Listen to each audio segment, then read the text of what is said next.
Halo teman-teman yang selalu setia menyaksikan channel kami, selamat datang kembali di channel kami. Di video kali ini, kita akan membahas sebuah topik yang menarik dan kontroversial, yaitu, kesesatan di Pondok Pesantren Al-Zaitun. Tapi sebelum kita mulai, jangan lupa untuk like, share, dan subscribe agar tidak ketinggalan video menarik lainnya dari kami. Yuk, kita langsung saja menuju pembahasannya. Setelah terlibat berbagai kontroversi, berikut ini adalah daftar kesesatan Pondok Pesantren Al-Zaitun, Indramayu. Adapun daftar kesesatan Pondok Pesantren Al-Zaitun, Indramayu ini adalah hal-hal yang dianggap oleh ulama dan kaum muslim Indonesia sebagai paham yang menyimpang dari Islam. Karena masih banyak masyarakat awam yang penasaran dengan semua itu, maka berikut ini kami menyajikan daftar kesesatan Pondok Pesantren Al-Zaitun, Indramayu. Untuk diketahui bahwa daftar kesesatan Ponpes Al-Zaitun yang dimaksud dalam video ini adalah disimpulkan dari praktik yang tersebar melalui rekaman video maupun pernyataan pimpinannya.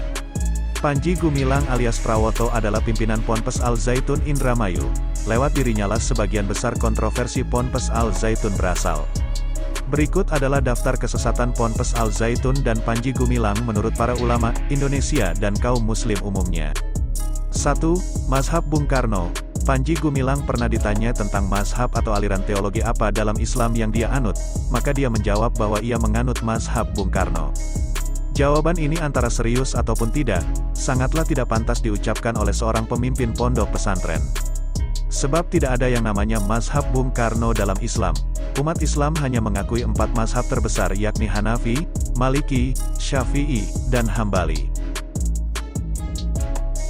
2. Menggunakan salam Yahudi. Islam memiliki ajaran tentang tata cara memberikan salam dan penghormatan kepada orang lain, terutama kepada sesama muslim, yakni dengan ucapan Assalamu alaikum.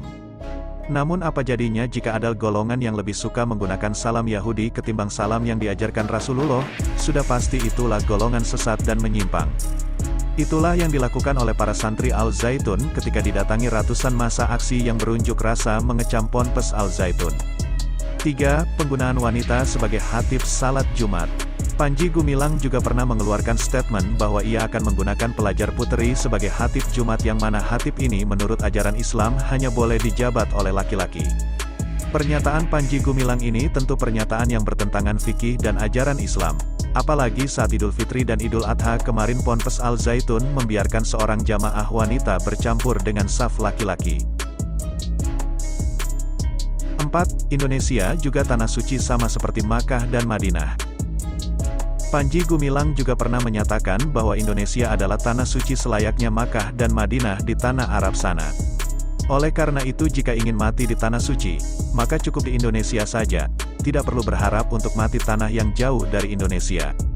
Pernyataan ini juga sangat kontroversial, sebab dengan memelintir bahasa ia menyamakan status tanah haram yang dijelaskan kesuciannya oleh Rasulullah SAW dengan daerah biasa yang bukan tanah haram. Baca juga, asyik, PNS kategori ini dapat tambahan tunjangan hingga Rp14 juta di tahun 2024, simak penjelasannya. 5. Salat dengan saf yang sangat renggang. Selain praktik keagamaan dan pernyataan kontroversial di atas, Ponpes Al-Zaitun juga ternyata mempraktekkan salat berjamaah dengan saf yang sangat renggang, yakni serentang tangan. Walaupun praktik ini dengan dalih social distancing dan pencegahan COVID-19, namun alasan tersebut sudah tidak relevan mengingat Presiden Jokowi telah resmi mencabut status darurat pandemi. Yang anehnya lagi, Panji Gumilang berkilah bahwa pelaksanaan salat semacam itu agar jamaah tidak saling mengganggu, misalnya dengan suara batuk atau bau badannya.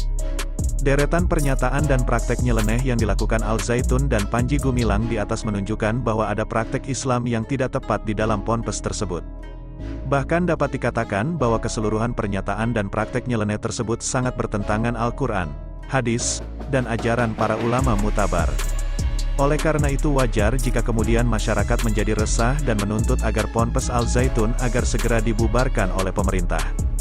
Sementara itu Majelis Ulama Indonesia sedang dalam tahapan merumuskan fatwa apa yang akan diberikan terkait dengan Ponpes Al-Zaitun dan Panji Gumilang. Ketua MUI Bidang Dakwah dan Ukhuwah Kiai Haji Kholil Nafis mengatakan bahwa fatwa MUI akan segera terbit dalam beberapa hari ke depan. Kita semua tentu berharap agar persoalan ini cepat diselesaikan oleh pemerintah dan tidak membiarkannya terus berlarut-larut. Terima kasih teman-teman yang telah menonton video kita hari ini tentang kesesatan di Pondok Pesantren Al Zaitun. Semoga informasi yang kita bahas dapat memberikan sudut pandang yang lebih luas terkait isu ini. Jika kamu memiliki pendapat atau pengalaman yang ingin kamu bagikan, jangan ragu untuk tulis di kolom komentar di bawah. Kami juga ingin mengingatkan kembali untuk like, share, dan subscribe agar kita bisa terus berkembang dan memberikan konten-konten bermanfaat lainnya di masa mendatang. Terima kasih banyak dan sampai jumpa di video selanjutnya.